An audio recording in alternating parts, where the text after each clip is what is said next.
Добрый день, дорогие друзья! Мы с вами продолжаем проект «Три плацдарма в мусульманском мире». И сейчас в части сионистского проекта мы с вами поговорим о шестидневной войне. Слово предоставляется Игорю Львовичу Лигуде. Продолжаем наш рассказ, дорогие товарищи. Значит, мы посмотрели, как великие державы топтались и суетились, кому будет служить вот эта, скажем, еврейская лошадка. Лошадка нельзя сказать сионистская. Сионистское руководство, как мы отметили, что руководство просто распоряжается обычными простыми мирными людьми, создавая ситуацию, в которой боеспособные мужчины с готовностью берутся за оружие. Советский Союз вычеркнул арабо-мусульманский мир из рядов зловредного империализма в тот момент, когда в Египте произошла революция. Это не революция ни в каком, ни марксистском смысле, ни европейском. Был военный переворот, но он полностью сменил курс. С режима, значит, собственно, колониального, который был под Британией, на строительство своего государства. Современного государства, безусловно, с присутствием ислама, но не исламистского плана. Собственно, египетское национальное движение и египетская мысль национального строительства, она всегда шла вразрез с идеями исламистов из братьев-мусульман, но, собственно, прямыми наследниками которых является сегодня Хамас, правопреемниками, можно сказать. В дальнейшем оформилась арабская партия Баас, партия арабского социализма. И Советский Союз поддерживал те арабские режимы, которые, собственно, были в духе этой партии. Причем, значит, как ворчали евреи в Советском Союзе, Советский Союз поддерживает там арабские режимы, которые коммунистов сажают и вешают, значит, сажают в тюрьмы, а вот в Израиле свободно действующая компартия. Ну, почему на Израиле свободно действовал, мы рассказали в одном из предыдущих роликов. Кто не запомнил, пусть вернется назад. Но самое главное, это комплимент Советскому Союзу, что Советский Союз руководствовался действительно не идеологическим начетничеством, своей внешней политикой, а интересом и советского государства, как великой державы, и действительно интересами человечества в плане избавления от колониализма. Безусловно, это интерес человечества, а не идеологического именно там сходства, сродства.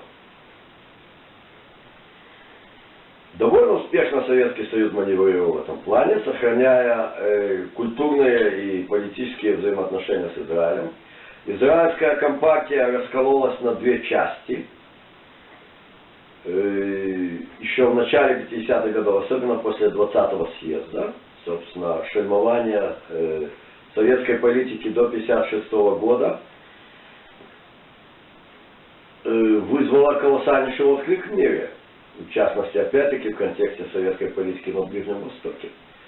И израильские коммунисты, которые все дружно поддержали сионистский проект в 1948 году, и на предвыборных плакатах 1949 года компартии, значит, была рука с винтовкой, да, в Израиле.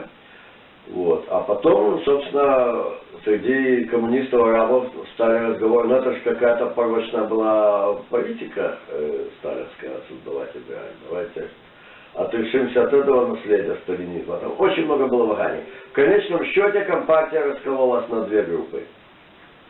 Одна преимущественно еврейская, другая преимущественно арабская. Из евреев там был Меир Вильнер.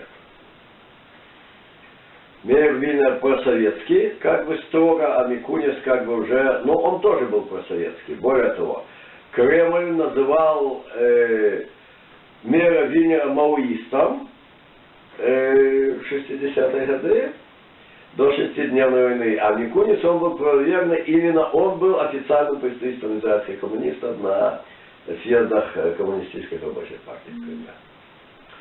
Одним словом, я немножко остановился на пистолет-пулеметах «Стен», которые начали готовить сионистские подпольные мастерские в конце 40-х годов, когда по улицам палестинских городов мирно ходили иудеи, и арабы, и евреи, которых себя к иудеям не причисляют, и все дружно занимались процветанием этого мира. Кстати, интересный момент про сионистский режим. Значит, в полиции британского мандата служили тысячи евреев. Тысячи евреев. Просто были полицейские. Любая полиция, она прежде всего обеспечивает личную безопасность граждан. Против воров, преступников и т.д. Ну, естественно, какая политическая власть они обслуживают. Эти полицейские евреи, они обслуживают власть британского мандата. Ну, чтобы не было воров, насилия, грабежа, разбоя. И довольно успешно это осуществлялось. Одним из первых декретов Временного правительства новосозданного Израиля было увольнение всех полицейских, которые были полицейские в мандатной полиции, всех полностью. Мандатная полиция была названа коррумпированной структурой, значит, чужой власти, колледж-дар, чужой оккупант. Было очень популярные слова после Второй мировой войны. Оккупация, освобождение от оккупации. Немножко иной был контекст в Палестине с британцами. Немножко, если бы британцы не стояли насмерть, британские солдаты, против ромеров Северной Африки, и немцы бы дошли до Палестины, они точно знали, что там делать с еврейским населением. Вот, значит, они служили оккупантам, и создавалась новая израильская полиция, в которой было пару офицеров из подмандатной, те, кто сотрудничали, соответственно, уже непосредственно со спецслужбами сионистских организаций до создания государства. Тысячи людей выкинули на улицы, фактически оставив без куска хлеба. Это были люди, которые именно те самые боеспособные мужчины, которые служили мирному этому населению Палестины. Более того, в период арабского восстания 1936-1939 года они с оружием в руках воевали против арабских мятежников, да. Но потом все дружно помирились, успокоились. Вот они и не подходили. Чудесной ласточкой того, что все создается своееврейско, стала организованная преступность, возникшая с первых же буквально 2 лет существования израильского государства, процветающая по сей день. Увольнение профессиональных полицейских был хороший знак. Создается государство, где организованная преступность должна быть неотъемлемой частью этого. А при британцах не было в Палестине организованной преступности. Не было. Одним словом, Израиль, часть западного сообщества, друг Советского Союза, безусловно, и идет кликушество националистическое со стороны арабских стран. Арабские страны Израиль не признают, но у Израиля хорошие отношения со многими развивающимися, освободившимися от колониализма странами. В общем, он довольно рукопожатен. Однако, как готовили сцены подпольных мастерских Тель-Авива для этнической чистки, так Израиль начинает готовить 2 штуки. Во-первых, ядерное оружие, во-вторых, военно-воздушные силы. Это менее гнусно, чем было изготовление стенов. Почему? Тогда готовился террористический переворот и этническая чистка. Теперь, когда уже есть государства, которые реально хотят уничтожить многие кликушествующие факторы в арабском мире, были здравомыслящие голоса. Как президент Туниса Бургибой, который говорил, что должно быть мирное существование. Давайте возьмем за основу эту резолюцию 181 и посмотрим все-таки, как ее осуществлять в жизнь. Ну, как бы ее саму не осуществишь никак, но были в арабском мире, конечно, здравомыслящие голоса, которым навстречу Израиль не шел никак. Принцип был шетах и шухар, освобожденная территория не будет возвращена. Бен-Гурион решает, что надо создавать ядерное оружие. На самом деле совершенно безумная была идея, вообще-то. Но у него были вообще безумные идеи. У него была мания величия определенная, безусловно.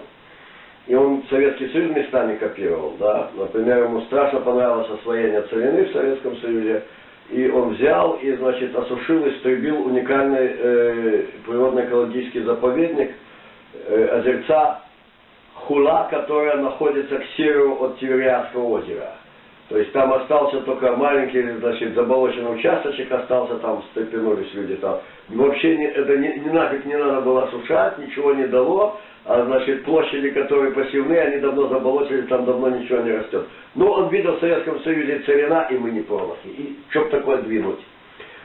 И у него была бредовая теория, значит, что арабский мир окружен не арабскими странами, надо с ними развивать сотрудничество. Вот, значит, там, смотрите, Эфиопия, Турция, Иран, они все не арабские, они ненавидят арабов, давайте с ними дружить. То есть уровень безумия в безбожной голове, он зашкаливает полностью. Вот находится вот это только что созданное государство Израиль среди арабо-мусульманских стран, оно сейчас создаст большой не арабский полумусульманский мир, и все будут на потребу Израиля нейтрализовывать, значит, непосредственных соседей. Это вообще какую надо иметь голову. Вот. И параллельно с этим атомный конфликт, атомный этот проект, да, атомный проект для того, чтобы вы знали, что вот как фигакнем и все. И Бен-Гурион это осуществил. Он просто наложил контрибуцию 20% прибыли на всех крупнейших предпринимателей Израиля. Он, значит, сказал так: подоходный налог отчисляйте то, что вы отчисляете, я туда не лезу, это отдельное ведомство. Но от чистой прибыли ровно 20% должно поступать каждый год. А какая чистая прибыль, это мы знаем точно. То есть спецслужбы знают, как бы, да. Есть КГБ, есть все-таки разные конторы. Вот. И в кратчайшие сроки создал ядерный проект. И подготовка ВВС. Вот это две ключевые вещи, которые надо понять, когда изучаешь, собственно, что происходило в шестидневную войну.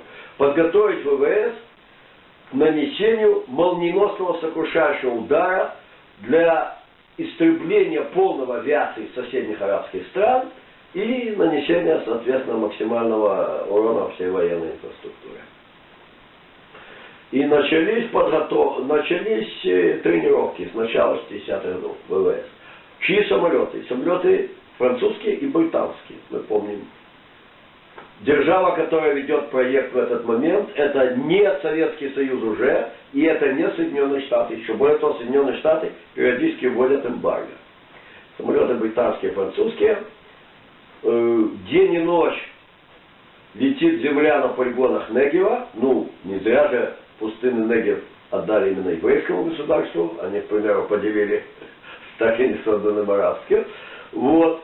И Израиль готовится к уничтожению арабских армий. Наша идея национализма прокачивает в арабском мире, то есть арабский социализм. С исламом не разводимся, но, значит, не продолжать жить в феодальном средневековье, собственно, значит, ну, дальше, чем быть колониями английскими, как-то не пошло, пока был свой халифат турецкий, ну, хорошо, значит. А потом уже просто колонией был, значит, Египет британская, значит, ну, нехорошо. Идеи национализма, где-то их понимают, где-то не понимают.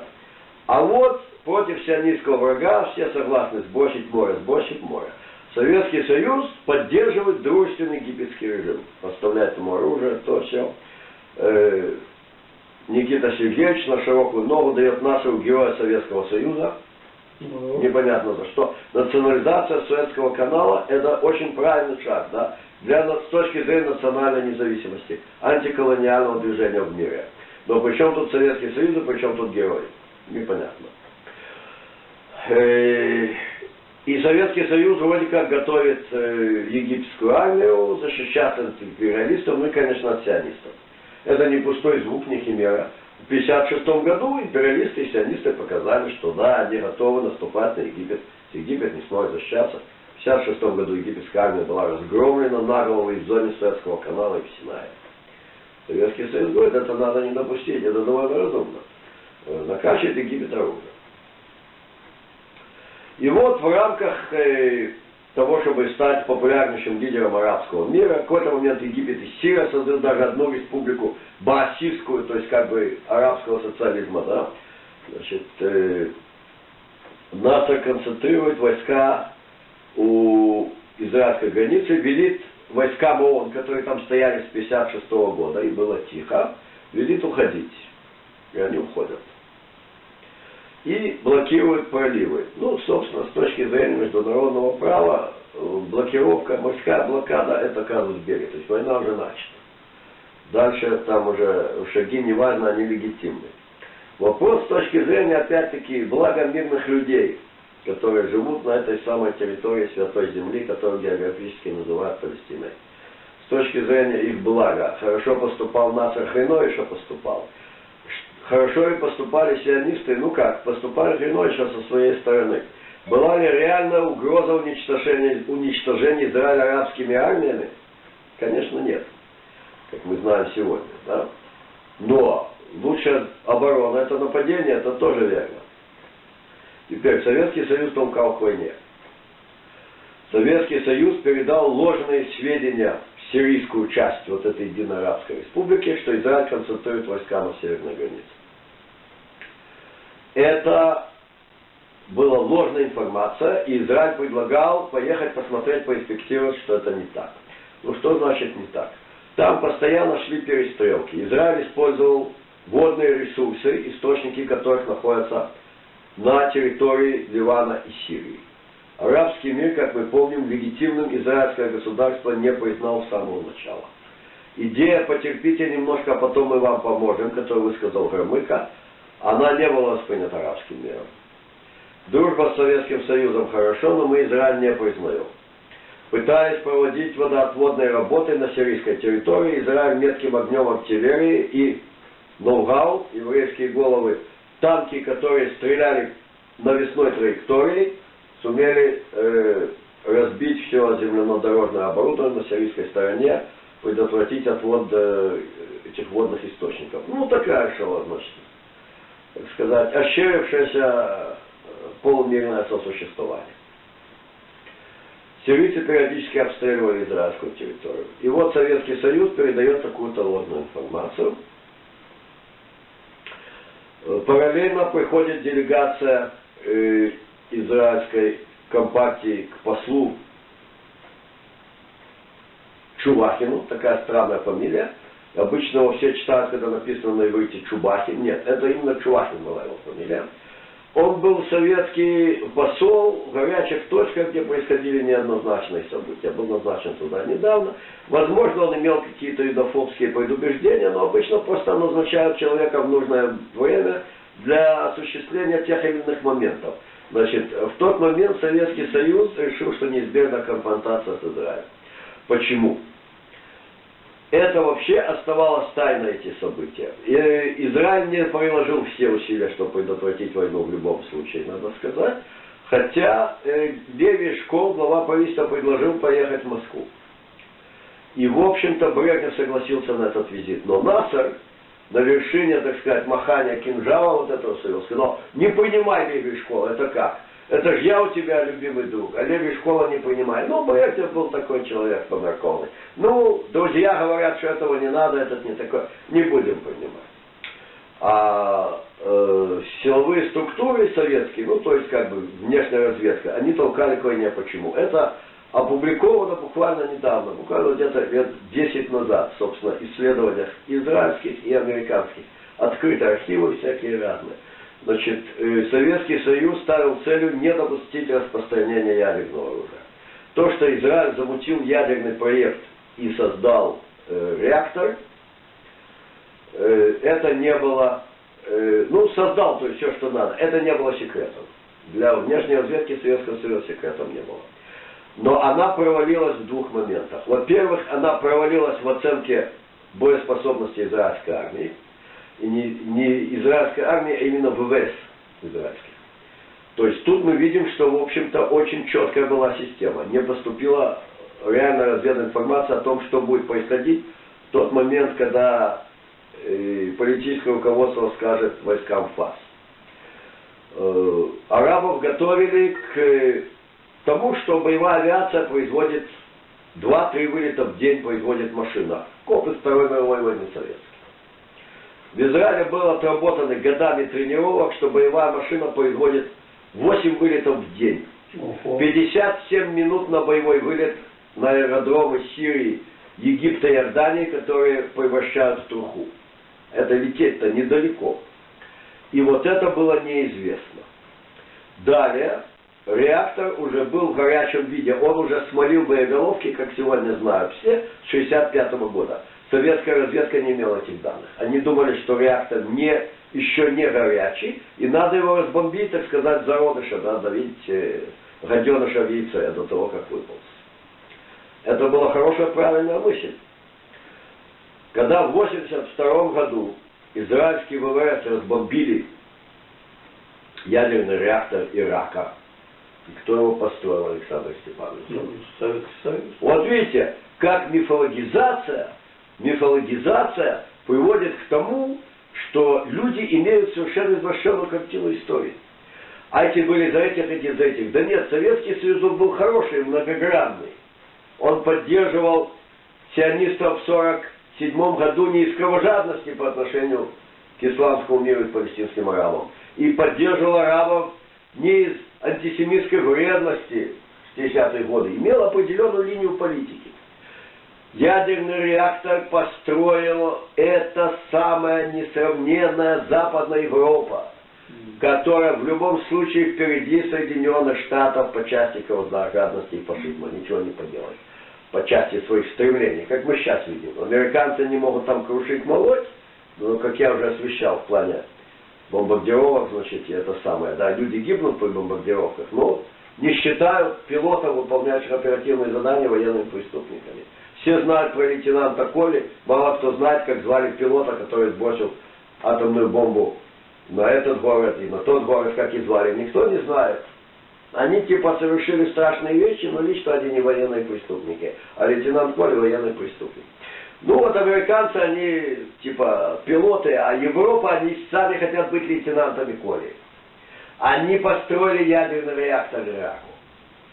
Израильские ВВС разбомбили его. Это было дикое попрание всех норм, так сказать, международного права. Советский Союз его осудил. И советский представитель в кулуарах ООН подошел к израильскому представителю и сказал: там мы говорим то, что каждая страна должна говорить по указанию руководства, но позвольте пожать вам руку, вы сделали совершенно правильно. Не допускать распространения ядерного оружия. Это не какая-то майса. Я находился в одном сельскохозяйственном поселении в Северном Негеве, скажем так, в Северо-Восточном Негеве, да, значит, и там жил родной племянник этого израильского представителя ООН в 1982 году. Советский Союз очень четко был против распространения ядерного оружия. И думали, начнется завирушка, и под завирушку, под шумок разбомбят реактор. Тут мы видим, что в конечном счете, что нам и сегодня должно оставлять надежду в отношении конфликта на Святой Земле, именуемой географически Палестина, все-таки любит тех, кто там живет. Потому что если бы разбомбили этот реактор, это была бы страшная катастрофа, которая бы ударила, абсолютно не различая этническую и конфессиональную принадлежность. Как раз таки именно в прилегающих туда районах живут бедуины Негева в большом количестве, их намного больше, чем тогда там жило еврейского населения в считанных городках. Это не произошло, под шумок не вышло. Израильская авиация полностью уничтожила военно-воздушные силы всех прилегающих арабских стран. Это была, конечно, военная катастрофа. Дальше сухопутным силам ничего не осталось, как сказать, завершить это дело. Кроме того, на земле арабские войска тоже воевали хреново. Это Советский Союз не понял. Ты можешь дать танки, но ты не можешь подготовить за пару лет танкистов. Танкисты должны быть до этого, ты должен иметь кадр механизаторов МТС, ты должен иметь определенный уровень образования, определенный уровень боевого духа, так, определенный уровень командования армии. Ходили всякие мифы по Израилю после шестидневной войны, там говорили, приковали артиллеристов цепями к орудиям, и офицеры ушли. Ну, бред, цепями никого не позволило. Но, например, то, что в жилищах офицеров находили горы духов, шоколада и презервативов, и никакой военной литературы, вот это очень легко можно проверить. Это не миф. Значит, это причины по которым Советский Союз толкал к войне, но он бы мог все-таки не толкнуть, если бы израильское руководство проявило реально желание предотвратить вооруженный конфликт и, наконец, сказать, вот сейчас мы стоим на грани конфликта, давайте все-таки вмешайтесь, обе великие державы. Они не имели еще обязательств за Израиль или против него, что важно. Давайте все-таки как-то будем устанавливать порядок, объясним Ахмаду Шукери, что он полный чудак на букву БУ, ведь советская пресса писала, что это экстремисты, что это безответственное заявление, и все. Вот. Этого тоже не было поползновений. Леви Эшкол хотел лететь в Москву, а Брежнев и туда, и сюда. И вот когда такой провал, во-первых, где-то стало известно, скажем так, на порядок более широким кругам и, наконец, советской разведке тоже. После шестидневной войны сразу, что Израиль вообще обладает ядерным оружием. Кто-то где-то изящно намекнул, а что вы думаете, если бы они подбивали все наши самолеты, мы бы смотрели, как НАТО не наступает на Тель-Авив.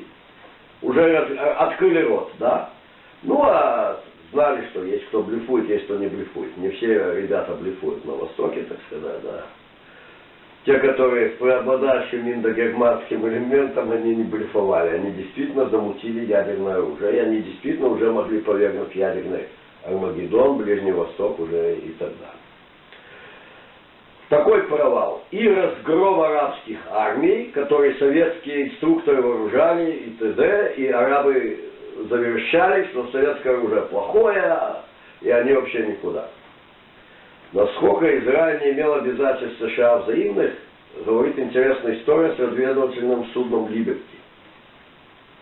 Американцы, в принципе, ну все-таки форпост демократии, да, там, правда, еще не предлагали срезать хрены и Луис Ерецкий или наоборот. Но уже западный мир, конечно. Израиль это западный мир.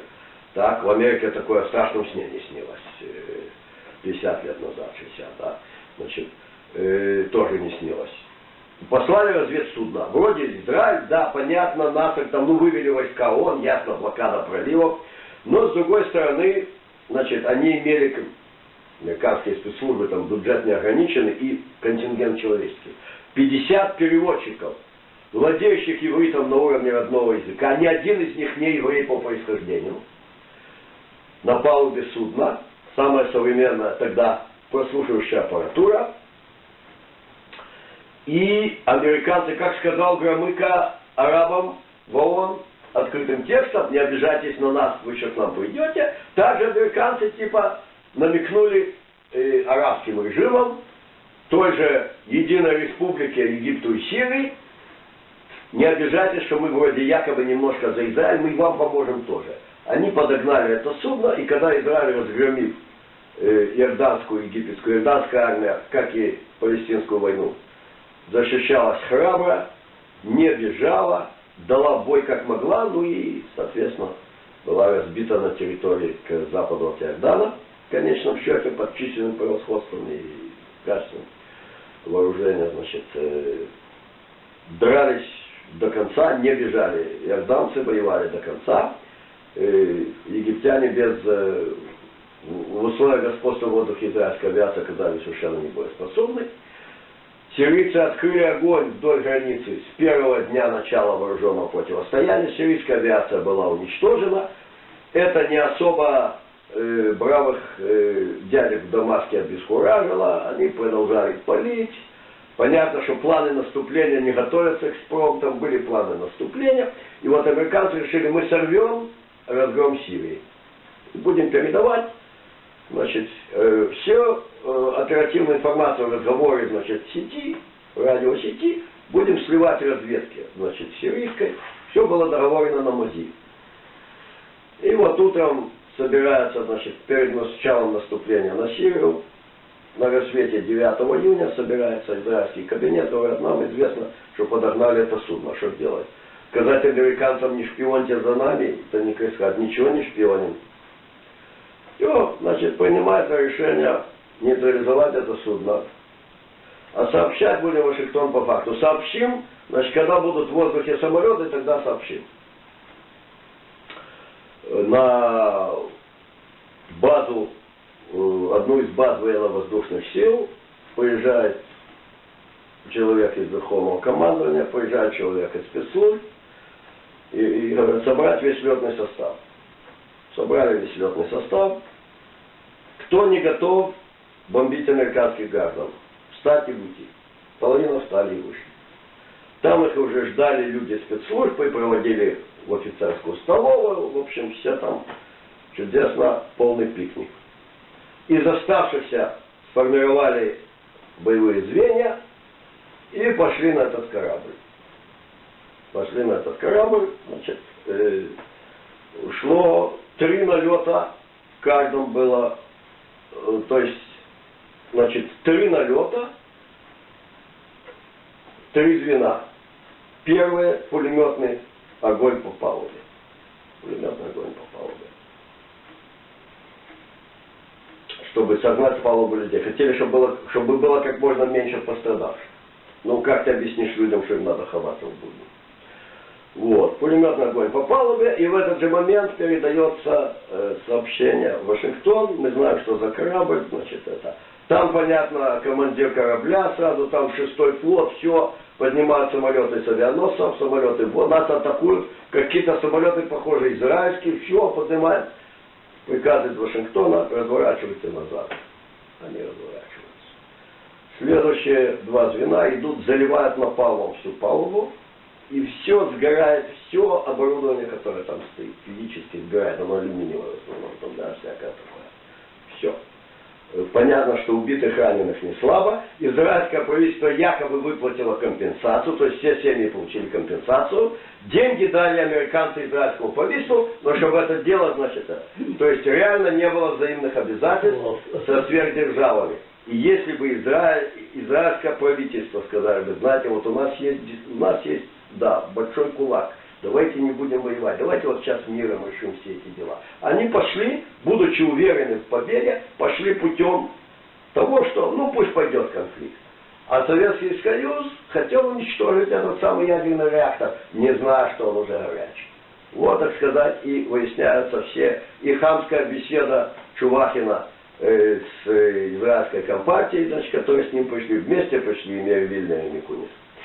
После окончания войны единственный во всем израильском парламенте встал Меир Вильнер и сказал, цели войны достигнуты, возвращаем войска домой, давайте сейчас требовать мира. На него страшной бранью воплем кричал весь парламент. И вот сказанное им тогда, оно опять-таки, мне вот просто как иудейскому человеку, некая гордость, как человек имеет интеллектуальное мужество и верность своим убеждениям. Вильнер сказал, у вас даже нету интеллектуальной честности и мужества просто выслушать иное мнение. Очень мощно звучало. С другой стороны, Микунис поддержал защитные шаги израильской армии и поддержал, значит, вооруженное противостояние. Я могу сказать, что оба эти человека, они были верны своим убеждениям. И они являются пример верности убеждениям. Микунис потерял статус вождя Всемирной рабочей партии, санаторий в Крыму и всякое такое, и возможность ездить в СССР и всякое такое.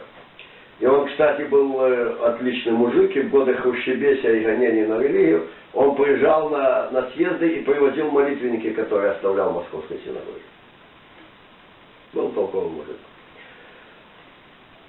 А Моше Сне, кстати, вместе с ним тогда возглавлял израильскую компартию. Моше Сне, который был главнокомандующий Гаганель в Палестинскую войну, тот самый, который еще в 1940 году направил НКВД в Палестину, сразу вместе с женой.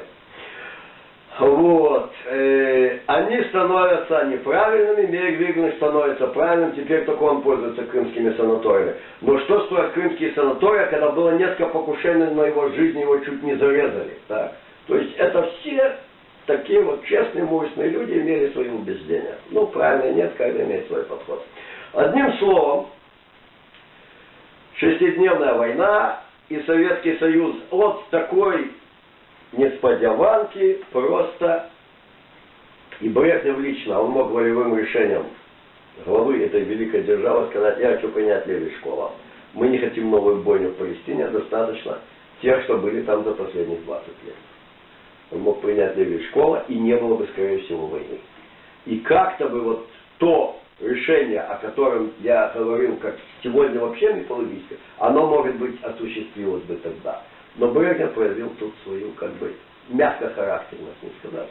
А дальше возобладали каждый человек. Человек, я сказал, роль личности. Не то, что одна личность решает, но личностные комплексы многих людей. И силовое сообщество Советского Союза, именно то, которое решает все на уровне спецслужб, было дико уязвлено этими двумя провалами. И индуцировало какой-то настрой советского руководства, Советский Союз рвет дипломатические отношения с Израилем. Этим он выводит себя из возможности как-то влиять в дальнейшем на развитие ближневосточного конфликта.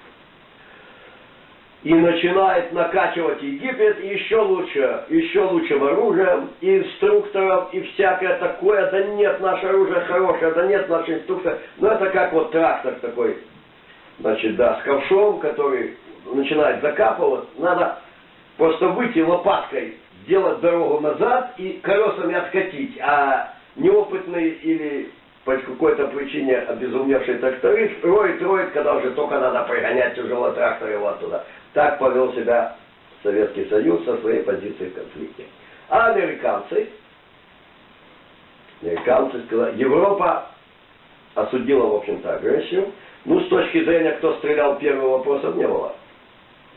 Израильские ВВС поднялись в воздух и уничтожили ВВС Египта.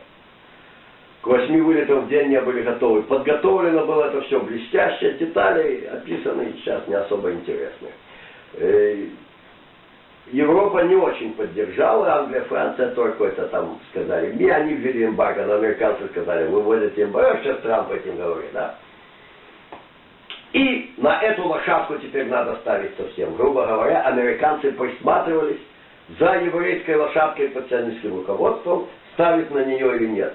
В 1967 году, и после того, как виртуозно сожгли их судно, с минимальным, американцы ценят такую штуку. Крутые ребята, так, rough men, спасают жизни людей, убивают десятки из них пулеметным огнем. И разгром такой, с этого момента американцы пасут Израиль. А Советский Союз, как тот тракторист, закапывается, вооружает до зубов Сирию, Египет, а Насер от всего пережитого отдает в концы. Власти приходит Саддат. Насер имел сентименты к Советскому Союзу, к социалистическому лагерю. Саддат за свою жизнь имел всякие разные сентименты. Но к Советскому Союзу точно он их не имел. И американцы на освободившейся площадке играют и перед кулисами, и за кулисами. На обе стороны. На египетскую и на израильскую. И мы расскажем в продолжении вот этого нашего ролика про 1973 год и как из него перебрасывается прямой мостик 2023 год. Будет очень интересно, как говорит глава нашего государства.